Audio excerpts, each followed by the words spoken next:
Speaking of troublemakers of birds and beasts, Wei Wuxian ranked second, and no one dared to claim the first. Since he was young, he loved dragging Jiang Cheng along to the nearby hills to cast nets recklessly, wreaking havoc on all sorts of creatures. Whatever his net caught, he would bring back to Lotus Pier. As long as it could fit inside Lotus Pier, whether creatures running on the mountains, swimming in the river, or flying in the sky, none escaped his mischief. The small animals he kept filled up half a mountain.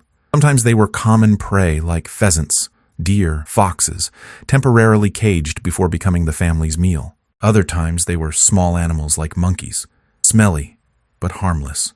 Once the novelty wore off, he would set them free. There were also many strange, colorful creatures. Once he caught a young demon beast, all red and seemingly injured. Wei Wuxian liked it very much, personally treated its wounds, and played with it every day. Although he sealed several layers of wards on the courtyard wall to keep it safely confined, it still made his junior disciples and the household servants very anxious for a while. In the end, Zhang Fengmian had to take it back to the mountain and release it, Lan Xiaoji's pale little eyes fixed on the snowballs beside his feet. After hesitating several times, he timidly asked Wei Wuxian, "Can I touch them?" Wei Wuxian replied, "Of course you can. It's rare to find something you like. I even thought you'd be hard to please just now, but turns out you little old-fashioned guy can't resist these round little things. If you like, you can take 2 back inside to raise." Lan Xiaoji's eyes lit up happily. "Really?" Wei Wuxian asked. "Yeah, which ones do you like?" Lan Xiaoji watched a while and chose 2, pointing at them. "That gray one and the white one next to it." Wei Wuxian said, "Okay, let's take them back." Wei Wuxian picked up the white one and placed it into Lan Xiaoji's arms. The 2 ears of the white rabbit twitched, and it obediently clung without moving. The gray one wriggled in the child's slender arms, twitching its little nose, climbing onto Lan Xiaoji's shoulder to rub against his fair cheek. Lan Xiaoji was stunned by the little creature's kiss, not daring to move, his eyes fixed on it, almost unable to see the path. Passing by the kitchen, Wei Wuxian grabbed a small straw basket, lined it with dry grass, returned to the room, put the 2 little rabbits inside, and drew a ward on the floor. The little fellows hopped around inside. Lan Xiaoji fed them carrots. Something dropped from his arms. Wei Wuxian picked it up, a slender wooden stick carved with some unfamiliar runes. "Is this yours? What's the use of these runes?" Lan Xiaoji said nothing, took the wooden stick from his hand, wiped off the dust on it, and carefully tucked it into his clothes. His expression was strange, as if caught doing something secret.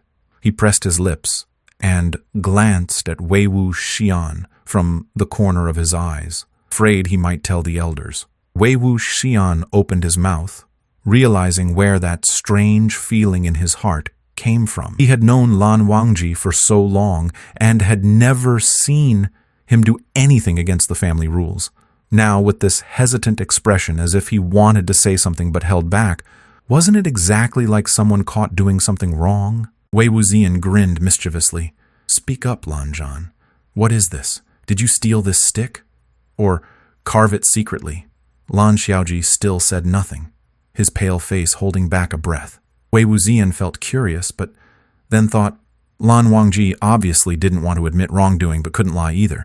Otherwise it'd be another broken family rule with doubled guilt. He stood, stepped towards the door, looking far off to Lan Qiren's main room, pretending to report, "If you don't say, I'll have to let your uncle have a look." Lan Xiaoji squatted on the ground, head down, silent, gently poking a carrot into the floor. Seeing such a small child with such determination, Wei Wuxian was puzzled. His curiosity itched in his chest. What kind of thing could make Lan Wangji, such a strict kid, risk punishment to secretly keep it? But on the other hand, he didn't want him to be scolded by the uncle. Just as he hesitated, a voice suddenly came by his ear. "Young Master Wei, no need to tell uncle. I'll tell you what this is." The voice came out of nowhere without warning. Wei Wuxian almost jumped. He hastily glanced around the empty corners of the room. When did a third person come in?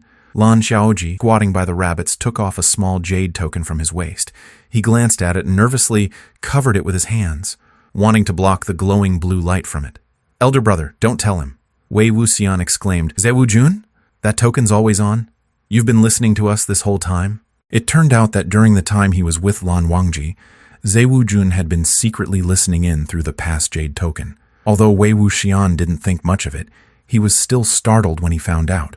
He really wanted to ask, Wei Wuxian, is it not against your clan rules to eavesdrop like this? A very clear cough came from the jade token from Lan Qiren. I didn't mean to hide it. I thought, young Master Wei, you already knew. I had Wangji activate the past jade token just in case you needed anything from me. After all, you don't understand how Wangji was like as a child, and you might be confused, like now. Wei Wuxian waved his hand. It's all right, Wei Wuxian. You're really thoughtful. Lan Xiaoji held the jade token with both hands, still hesitant. Lan Qiren far away seemed to see through his younger brother's thoughts and spoke gently. Wangji, rest assured. This brother Wei beside you will not report to uncle. Lan Xiaoji looked at Wei Wuxian in surprise. Wei Wuxian patted his chest and winked at him proudly, saying, Exactly. Brother Wei here breaks more Lan family rules than you. Upon hearing this, Lan Xiaoji's eyes seemed even less trusting. Not because he didn't believe the words, but how could someone who blatantly violates his family's rules be a good person? And to say that he became friends with such a person when grown up, it was just unbelievable. Lan Xiaoji moved back a little, his disdainful gaze left Wei Wuxian speechless. You, Lan Zhan, so young and already learned to despise people? And hiding from me? Let's see where you can run. He caught you. Surrender now. Huh? I'll tickle your ribs. Lan Xiaoji shouted. Let me go! Elder brother, save me! He was being tossed around in Wei Wuxian's arms, face flushed pink, gasping for breath and making muffled cries for help. Wei Wuxian's voice grew more wicked. Still resisting? Still fighting back? You won't escape my grasp today, little treasure. That little face looks so soft and tender. Let big brother have a bite. Come on, Lan Xiaoji protested. Elder brother, he's a bad person. Lan Qiren coughed. Lan Qiren was deep in the mountains of Gusu. Beside him, Qing Hengjun was sick and drowsy, lying on the couch.